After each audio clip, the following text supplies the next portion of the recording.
नमस्कार दोस्तों, स्वागत है अपने YouTube channel top trending GK में। दोस्तों स्टूडेंट देखने वाले हैं रेलवे ग्रुप डी एग्जाम 25 अगस्त 2022 की थर्ड शिफ्ट जो 5 से 6:30 बजे वाली शिफ्ट है।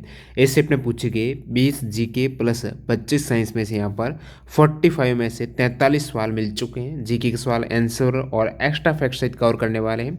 आने वाले शिफ्ट में जिन भी कैंडिडेट का एग्जाम है ज़रूर फायदा होगा। वीडियो के अंत तक आपको बने रहना है और जो भी कैंडिडेट एग्जाम दिए हैं एज ए आंसर की आप चेक कीजिएगा कितने सवाल यहाँ पर आपके करेक्ट हो पा रहे हैं और कमेंट सेक्शन में लास्ट में बताना कितने आप करेक्ट कर पा रहे हो।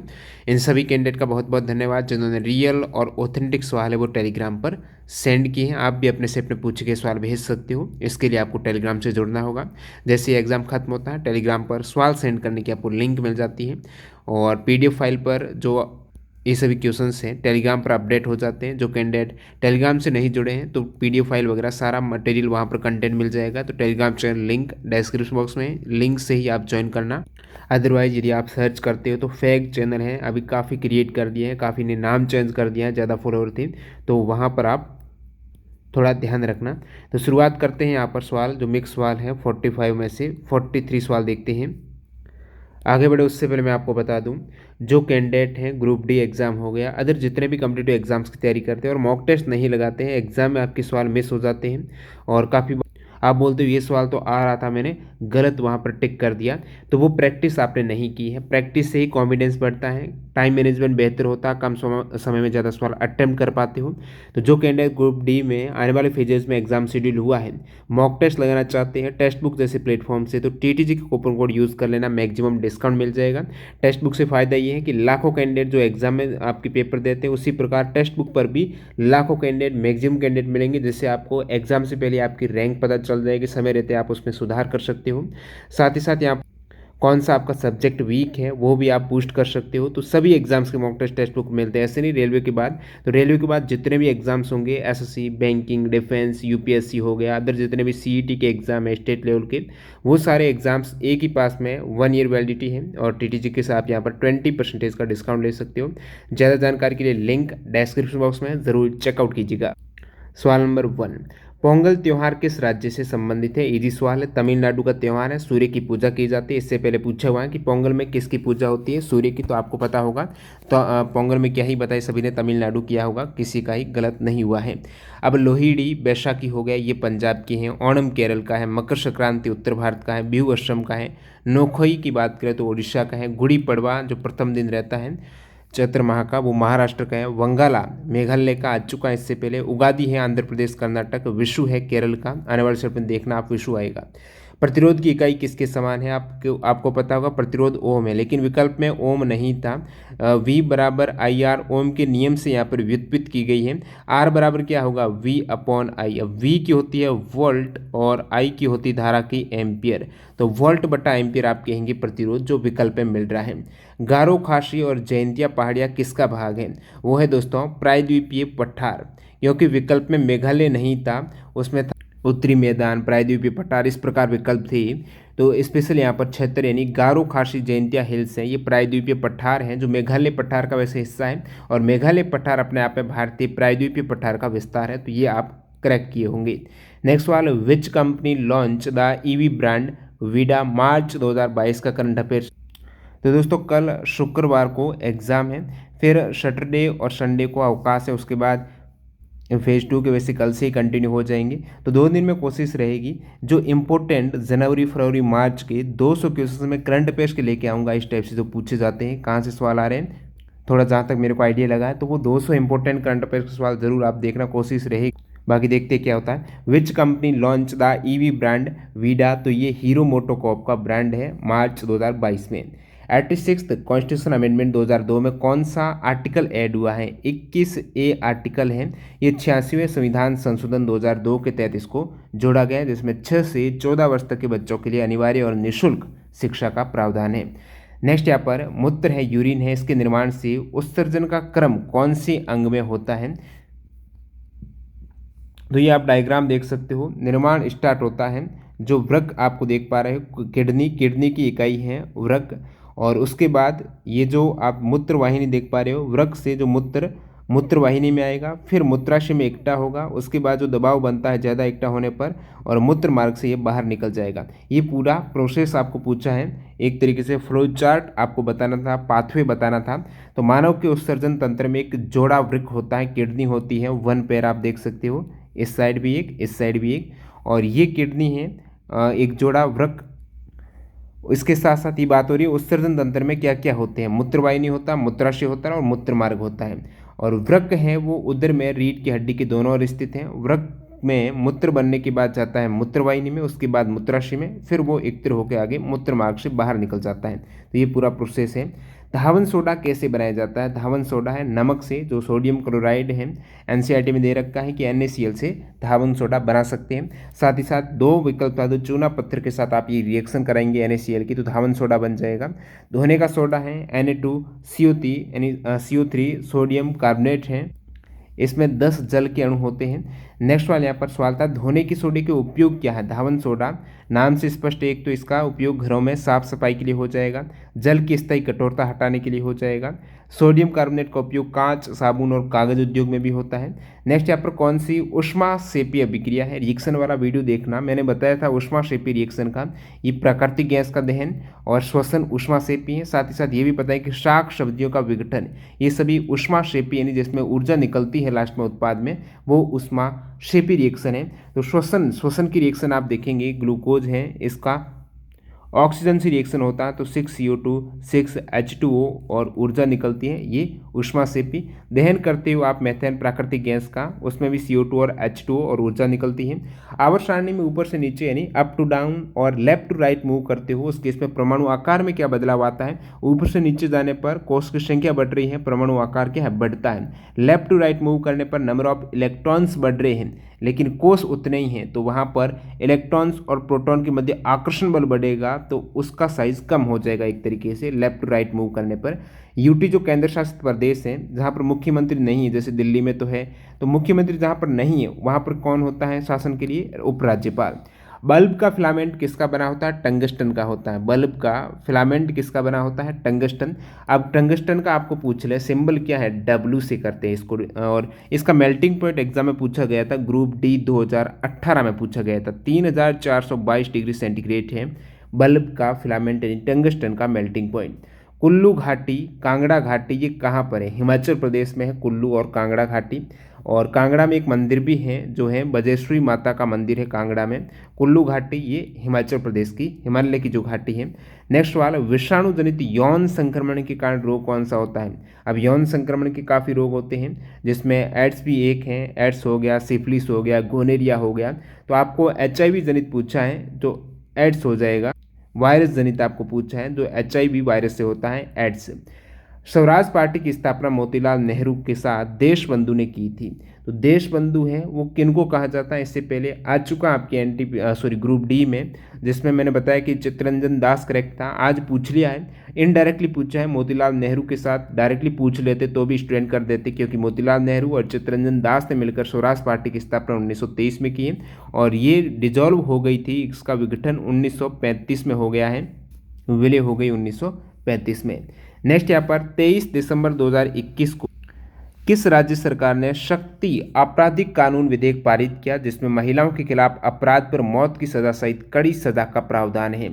तो मौत की सजा का प्रावधान यहाँ पर जो एक विधेयक शक्ति आपराधिक कानून है 23 दिसंबर 2021 को पारित हुआ है वो महाराष्ट्र में। कहाँ पर? महाराष्ट्र में हुआ है। तो महाराष्ट्र आंध्र प्रदेश के बाद जो बलात्कार है, सामूहिक बलात्कार के जघन्य अपराध हैं, इनके लिए मृत्युदंड को मंजूरी देने वाला दूसरा राज्य बना है आंध्र प्रदेश के बाद में। मार्च 2022 तक भारतीय ओलंपिक संघ के अध्यक्ष कौन थे? यानी मार्च 2022 मेंशन था, इसका मतलब करंट अफेयर्स आज कहाँ तक के आए हैं? मार्च 2022 तक की। नरेंद्र ध्रुव बत्रा हैं भारतीय ओलंपिक संघ के अध्यक्ष थे। अभी वर्तमान में बात करूं तो हाईकोर्ट का आदेश आया है जिसमें इनको अध्यक्ष पद से हटाया गया है। तो वर्तमान में कार्यवाहक अध्यक्ष हैं वो अनिल खन्ना है जून 2022 से। डोबेराइनर के त्रिक नियम से संबंधित गलत स्टेटमेंट बताना था, तो हो सकता है कुछ जो ट्रिक है उनके उदाहरण दिए गए हैं। और एक ये भी स्टेटमेंट देखने को मिला होगा कि प्रथम और अंतिम एलिमेंट का परमाणु द्रव्यमान का आप यदि औसत निकालते हैं तो बीच वाले का परमाणु द्रव्यमान है ना उसकी इक्वल मिलेगा। और इसमें आपका एग्जाम्पल के लिए ये लीनाक हो जाएगा, लीनाक, यानी लिथियम सोडियम पोटेशियम, एक ये उदाहरण है। यानी लिथियम और पोटेशियम का आप परमाणु द्रव्यमान ऐड करते हो, उसका औसत निकालना है तो सोडियम के बराबर आता है। लिनाक कासरबा यानी कैल्शियम स्टोनशियम यूबेरियम, इन तीनों का, और कलबरी यानी क्लोराइड ब्रोमाइड आयोडाइड, ये 3 प्रमुख उदाहरण रहते हैं। साथ ही साथ ये नाइट्रोजन फास्फोरस और आर्सेनिक का भी देख सकते हो, इनका भी रहता है पेयर। नेक्स्ट यहाँ पर 220 वोल्ट एवं 5 एम्पियर धारा तो विद्युत शक्ति। अब P बराबर वी आई, P बराबर वी आई, तो V यहाँ पर 220 है और I है 5, इसको मल्टीप्लाई करेंगे तो आपका आंसर आ जाएगा, ये हो जाएगा 1100 वाट। नेक्स्ट यहाँ पर यूनेप की फुल फॉर्म क्या है? यूनेप यानी United Nations environment programme, United Nations environment programme, UNEP जिसका हेडक्वार्टर नैरोबी केन्या में है, 5 जून 1972 को स्थापित हुआ है। और इसी प्रकार यूनेस्को की पूछ रहे तो आप कहेंगे United Nations educational scientific and cultural organisation है। यूनिसेफ की पूछे तो United Nation children fund. UNDP की पूछे तो United Nations development programme. UNDP कौन सा इंडेक्स जारी करता है? आप कमेंट सेक्शन में बताना ताकि मेरे को पता चले कितने कैंडिडेट कंटिन्यू वीडियो देखते हैं। तो यूएनडीपी के द्वारा कौन सा एक प्रमुख इंडेक्स है, सूचकांक जारी किया जाता है, जहां से अक्सर एग्जाम में सवाल भी पूछा जाता है। नेक्स्ट वन यहाँ पर, एक दिन में इंसान कितना मूत्र उत्सर्जित करता है? एक दिन में इंसान यूरिन 1 से लेकर 1.8 लीटर यानी 1000 से 1800 मिलीलीटर या फिर 1 से 1.8 लीटर मूत्र उत्सर्जित करता है। मूत्र है अम्लीय प्रवृत्ति का होता है। इसकी पीएच पूछे तो आप कहेंगे 6। नेक्स्ट वाले यहाँ पर, अंतर्राष्ट्रीय तिथि रेखा कहाँ से गुजरती है? तो 180 डिग्री देशांतर पर उत्तर से दक्षिण की ओर ये तिथि रेखा प्रशांत और आर्कटिक महासागर से होकर गुजरती है। जनवरी 2022 के अनुसार सबसे ज़्यादा बेरोजगारी किस राज्य में? रिपीट सवाल हुआ है, पहले भी आ चुका है। हरियाणा में सबसे अधिक है, 23.4% बेरोजगारी दर हरियाणा में देखी गई है। इसके बाद राजस्थान में यहाँ पर है, हरियाणा के बाद 18.9%, फिर त्रिपुरा और जम्मू कश्मीर। टॉप 4 स्टेट देखिएगा, हरियाणा, राजस्थान, त्रिपुरा, जम्मू कश्मीर, जहाँ पर बेरोजगारी सबसे अधिक। और सबसे कम की बात करें तो तेलंगाना में रोजगार ज़्यादा है, यानी बेरोजगारी सबसे कम 0.7% है। उसके बाद गुजरात हो गया, मेघालय हो गया, यहाँ पर बिजनेस ज़्यादा हो रहा मतलब। अब देखिए ये रिपोर्ट है CMIE centre for monitoring Indian economy है। इसके अकॉर्डिंग जनवरी 2022 में भारत की बेरोजगारी रेट है ना वो 6.57% इन्होंने बताई है। और अगला सवाल यहाँ पर, भारत के सबसे शक्तिशाली सुपर कंप्यूटर में से एक है परम प्रवेगा, यानी शक्तिशाली में से एक बात हो रही, सबसे शक्तिशाली यानी तेज सुपर कंप्यूटर भारत का परम सिद्धि AI है। लेकिन परम प्रवेगा भी एक है जिनसे संबंधित करंट अफेयर्स हैं कि किस संस्था ने ये स्थापित किया है? तो IISc बेंगलुरु ने इसको स्थापित और वहीं पर स्थापित हुआ है, वहीं पर चालू हुआ है। तो किसी भारतीय शैक्षणिक संस्थान में स्थापित होने वाला सबसे बड़ा सुपर कंप्यूटर है। सेम सवाल CBT2 एग्जाम में आया था। तो जो कैंडिडेट CBT2 की PDF फाइल डाउनलोड करना चाहते हैं तो टेलीग्राम पर फ्री ऑफ कॉस्ट अवेलेबल है, वो आप सर्च कर लेना। डिस्क्रिप्शन बॉक्स में टेलीग्राम चैनल की लिंक मिल जाएगी। और टॉप ट्रेंडिंग जी की PDF का अलग टेलीग्राम चैनल है, वहाँ पर आपको सिर्फ और सिर्फ PDF मिलती है, तो डायरेक्टली सर्च हो जाता है। बाकी भारत का सबसे तेज ये हो गया परम सिद्धि AI। और जो परम प्रवेगा है इसकी सुपर कंप्यूटिंग क्षमता कितनी है? 3.3 पेटाफ्लॉप्स है। और ये कहाँ किसके द्वारा डिजाइन हुआ है? तो CDAC के द्वारा इसको डिजाइन किया गया है। नेक्स्ट यहाँ पर विश्व जल दिवस पूछा है तो 22 मार्च हो जाएगा। इसकी शुरुआत 1993 में हुई है। 2022 में विश्व जल दिवस की थीम है ground water making the invisible visible. यदि कोई अभिकारक 2 या 2 से अधिक भागों में टूटता है, एक अभिकारक 2 से अधिक भागों में अपघटन हो रहा है उसका। भारत में मराठी भाषा किस रैंक पर बोली जाती है? 3rd रैंक पर। यह भी एक्स्ट्रा फैक्ट से आया है। इससे पहले आपका सवाल था बांग्ला भाषा से सवाल पूछा गया था, तो उसमें मैंने बताया था कि प्रथम रैंक पर हिंदी है 43.63, सेकेंड बांग्ला 8.3, तीसरे स्थान पर मराठी है 7.09%, तेलुगु है चौथे स्थान पर। यदि पूछे तो आप कहेंगे तेलुगु। इसी प्रकार 5वें स्थान पर तमिल, 6ठे स्थान पर गुजराती, 7वें स्थान पर उर्दू है। और संस्कृत जो टोटल 22 शेड्यूल्ड लैंग्वेज हैं, अनुसूचित भाषाएं हैं हमारे संविधान की 8वीं अनुसूची में, उसमें 22 हैं भाषाएं, उनमें सबसे कम भाषा संस्कृत बोली जाती है। और गैर अनुसूचित भाषाओं में सबसे अधिक बोली जाती है भीली भाषा। पेडोलॉजी है वो किसका अध्ययन होता है? पेडोलॉजी में होता है मिट्टी का, मृदा का होता है। इसी प्रकार एक पेडोगोजी भी होता है। तो पेडोगोजी होता है शिक्षा शास्त्र, जो टीचिंग सब्जेक्ट है, टीचिंग शिक्षण मेथड्स है, उसका अध्ययन होता है। मुखिया या फिर सरपंच हो गए, जो पंचायती राज का कार्यकाल रहता है ना वो 5 वर्ष का। और उर्वरक का पूछा है कि उर्वरक से कौन सा प्रदूषण होता है, तो एक तो न्यूट्रिएंट पोल्यूशन होता है पोषक का। और बात करूं तो उर्वरक से बहुत सारे, मृदा का भी हो जाता है, जल का भी हो गया, वायु का भी हो गया, ये सारे प्रदूषण। सूर्य अस्त होता है या फिर उदय होता है, दोनों ही केस में उदय होने से 2 मिनट पहले दिखाई देता है और अस्त होने के 2 मिनट बाद दिखाई देता है। पूछा तो कितने मिनट बाद, तो 2 मिनट बाद दिखाई देता है। किस कारण ये घटना है प्रकाश की? अपवर्तन के कारण। सदन की लाइव कार्यवाही देखने हेतु अध्यक्ष ओम बिरला ने जनवरी 2022 में कौन सा ऐप लॉन्च किया? देखिए, बार बार करंट अफेयर जनवरी, फरवरी, मार्च, टोटल आपको 7 से 8 करंट अफेयर्स देखने को मिलता है 20 जीके में से। उन्हीं में से 7 से 8 में से 4 से 5 सवाल है ना, वो आपको जनवरी, फरवरी, मार्च से मिल रहे हैं। कितनी बड़ी हिंट है आपके लिए। लोकसभा अध्यक्ष ओम बिरला 27 जनवरी 2022 को संसद की ऑफिशियल मोबाइल एप्लीकेशन डिजिटल संसद ऐप को लॉन्च किया है। ये सेम सवाल है एनटीपीसी सीबीटी 2 में आया था, जिसमें पूछा था कि ये लॉन्च किया किसने है, तो ओम बिरला ने किया है। रासायनिक अभिक्रिया में जो एरो रहती है उसके ऊपर किसका उल्लेख है? अब आपको पता है, एरो से पहले होता है अभिकारक, एरो के लेफ्ट में अभिकारक, और जो प्रोडक्ट है एरो के बाद में। एरो के ऊपर भी काफ़ी बार कुछ चीज़ें मेंशन होती हैं, किसकी उपस्थिति में वो रिएक्शन हो रही है, वो होता है, आप कहेंगे कैटलिस्ट बोल सकते हो, उत्प्रेरक बोल सकते हो। तो उत्प्रेरक है जो अभिक्रिया में भाग नहीं लेता, उसके ऊपर आप रखेंगे, ठीक है। नेक्स्ट यहाँ पर, किस बैंक ने ऑनलाइन बैंक खाता खोलने के लिए महाग्राम और Sunivesh India finance services private limited के सहयोग से ओडिशा में प्रोजेक्ट बैंक सखी, यानी सवाल पूछा है प्रोजेक्ट बैंक सखी की शुरुआत है वो किस बैंक ने की है, कहाँ पर? तो वो है ओडिशा में बैंक खाते खोलने के लिए बैंक ऑफ महाराष्ट्र ने ओडिशा में बैंक खाता खोलने के लिए प्रोजेक्ट बैंक सखी की शुरुआत की है। और किसके सहयोग से की है? ये Mahagram Sunidesh India finance service private limited के सहयोग से। नेक्स्ट वाला है, यदि कोई ऑब्जेक्ट है 3 सेंटीमीटर का है उसका हाइट, और ये 18 सेंटीमीटर फोकस दूरी का कोई 18 अवतल दर्पण है। अब फोकस दूरी अवतल दर्पण में हमेशा माइनस में रहती, माइनस, यूपी में पॉजिटिव है ना, अवतल में माइनस 18 सेंटीमीटर, तो फोकल लेंथ 18 सेंटीमीटर हो जाएगी, माइनस है अवतल दर्पण में, और 54 सेंटीमीटर दूरी पर ये रखा गया है ऑब्जेक्ट। यानी आपको u बराबर -54, यू तो हमेशा माइनस में होगा। और यदि कोई 3 सेंटीमीटर की वस्तु, यानी हाइट ऑफ इमेज ऑब्जेक्ट है वो 3 सेंटीमीटर प्लस में है, ऊपर की साइड में रखा जाता है, तो कितना सेंटीमीटर दूर रखे पर्दा उसका स्पष्ट प्रतिबिंब बने, यानी v का पूछा है वैल्यू। अब आपको और साथ ही साथ उसकी साइज भी ज्ञात करनी थी, प्रतिबिंब की हाइट बिंब की दे रखी है, तो 2 फॉर्मूले अप्लाई करने पड़ेंगे। मैंने माइनस प्लस का खेल बता दिया। पहला फॉर्मूला यहाँ पर दर्पण फॉर्मूला 1/f बराबर 1/v प्लस 1/u। दर्पण फॉर्मूले में मिरर फॉर्मूले में प्लस का यूज होता है, साथ ही साथ मिरर फॉर्मूले में जो आवर्धन है ना -v/u होगा। आवर्धन के केस में -v/u होगा। अब आवर्धन का यूज कहाँ पर होगा? जब हाइट 1 दे रखी है दूसरी हाइट निकालने के लिए।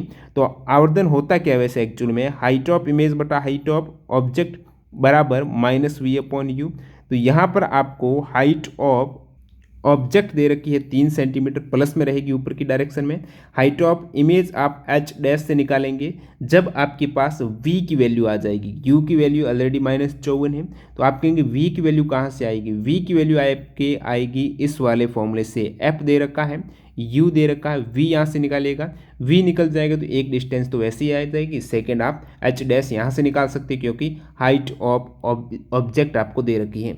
परिनालिका किस प्रकार की चुंबक है? परिनालिका जैसे आपकी एक इस प्रकार मैंने क्या बना दी, स्प्रिंग है, और इसमें धारा प्रवाहित की तो इसके अंदर क्या उत्पन्न हो गया? चुंबकीय क्षेत्र हो गया।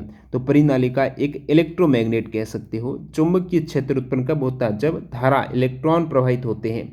ग्रेफाइट विद्युत का चालक क्यों है? अब विद्युत का चालक के लिए उसमें क्या चाहिए? मुक्त इलेक्ट्रॉन, फ्री इलेक्ट्रॉन। अब फ्री इलेक्ट्रॉन है, कार्बन में तो होते नहीं हैं, लेकिन कार्बन का जो अप्रूव्ड ग्रेफाइट है उसके आप स्ट्रक्चर देखेंगे तो आपको एक इलेक्ट्रॉन फ्री रहेगा उसमें, तो वो फ्री इलेक्ट्रॉन क्या करेगा? चालन का काम करेगा।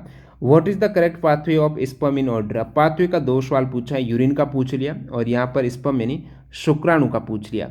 अब शुक्राणु का सही पाथवे में सबसे पहले तो वो जो अंडकोश हैं वहाँ से निकलता है, उसके बाद वो जाता है एपिडिडिमिस में, फिर जाता है वास्ट डिफरेंस में, उसके बाद जाता है एजैकुलेटरी डक्ट में, और नेक्स्ट यहाँ पर यूरेथ्रा में लास्ट में मूत्र मार्ग से। तो ये इसका पूरा पाथवे रहता है फ्लो चार्ट आप देख सकते हो। तो इस टाइप से बार बार सवाल पूछे जा रहे हैं एनसीईआरटी से। वाष्पोत्सर्जन किस में नहीं होता है? अब क्या विकल्प थे? यदि पौधा का उदाहरण था तो आपको उसके अकॉर्डिंग अलग अलग मैं बता दूंगा पौधे भी, और बाकी वाष्पोत्सर्जन है वो जड़ में नहीं होता। यदि इस प्रकार था कि तन्ना, पत्तियां, तो पत्तियां में रंध्र होते हैं, वाष्पोत्सर्जन होता है, तने में होता है और वर्णप्रंत में, इन सभी में होता है, लेकिन जड़ में वाष्पोत्सर्जन नहीं होता है। जिन पौधों में वाष्पोत्सर्जन नहीं होता वो पौधे कौन से? वो विकल्प में थे तो वो एक्वाटिक सबमर्ज प्लांट, जो पानी में पौधे रहते हैं पानी के अंदर, उसमें क्या ही वाष्पोत्सर्जन होता, तो वो एक्वाटिक में आपकी कैम्बोबा आ जाएगा, फेनवॉट आ जाएगा, ब्रिटल नाइड आ जाएगा, मरीन नाइड आ जाएगा। ये कुछ पौधे हैं जिसमें वाष्पोत्सर्जन नहीं होता है क्योंकि हमेशा वो पानी से घिरे रहते हैं। अब 3-4 सवाल हैं जो स्पष्ट नहीं मिले हैं, वो सवाल आपके सामने रखता हूँ। जो कैंडिडेट ने एग्जाम दिया है वो स्पष्ट बताएंगे कमेंट सेक्शन में। एक था मैग्नेट से संबंधित कोई स्टेटमेंट था, पूछा था फॉल्स कौन सा है। न्यूजीलैंड में अष्टक नियम से एक सवाल पूछा गया है। खाद्य अवार्ड किस यूनिवर्सिटी को मिला है? ये कौन सा खाद्य अवार्ड था आप बताना, किस ईयर का मतलब। कौन मिरर या लेंस लाइट को एक बिंदु पर, ये सवाल मेरे को 3 कैंडिडेट ने भेजा लेकिन समझ में नहीं आ रहा है एक्चुअल में सवाल था क्या। कौन मिरर या लेंस लाइट को एक बिंदु पर, ये यदि पूछा है एक बिंदु पर कौन अभिसारित करता है, तो मिरर की बात करूं तो अभिसारी दर्पण। अभिसारी दर्पण कौन सा होता है? आप कहेंगे कॉनकेव, अवतल दर्पण होता है। तो अवतल दर्पण और उत्तल लेंस है वो अभिसारी हैं, एक बिंदु पर फोकस करते हैं। और एक स्टूडेंट ने बताया किस दर्पण और लेंस में रे पोल के पैरेलल गुजरता है। अब पोल ध्रुव है, ध्रुव के पैरेलल समझ में मुख्य अक्ष होता है वैसे ही, और इसके पैरेलल कोई रे गुजरता है, वो किस हिसाब से मेरे को समझ नहीं आ रहा है। ये सवाल आप बताना कमेंट सेक्शन में। और ये कुछ ऐसे सवाल हैं जो स्पष्ट रूप से नहीं मिले हैं, वैज्ञ सवाल, वो आप बताएंगे। और बाकी आपके सामने ये सारे सवाल आ चुके हैं, पीडीएफ फाइल में अपडेट कर दूंगा मॉर्निंग में। तो कैंडिडेट टेलीग्राम चैनल से जुड़ जाना ताकि आपको पीडीएफ फाइल मिल जाए। और जो कैंडिडेट मेरे को फॉलो करना चाहते हैं इंस्टा पर, और इंस्टा काफ़ी कैंडिडेट कमेंट करते हैं कि सर आपका फेस दिखाइएगा वीडियो में, तो इंस्टा पे आप देख सकते हो, चेकआउट कर सकते हो। इंस्टा आईडी है JC_TTGK, स्मॉल में लिखिएगा @JCTTGK। बाकी टेलीग्राम चैनल पर मैंने उसकी लिंक डाली है, आप जो फॉलो कर सकते हो। मिलते हैं नए वीडियो में, बाय बाय।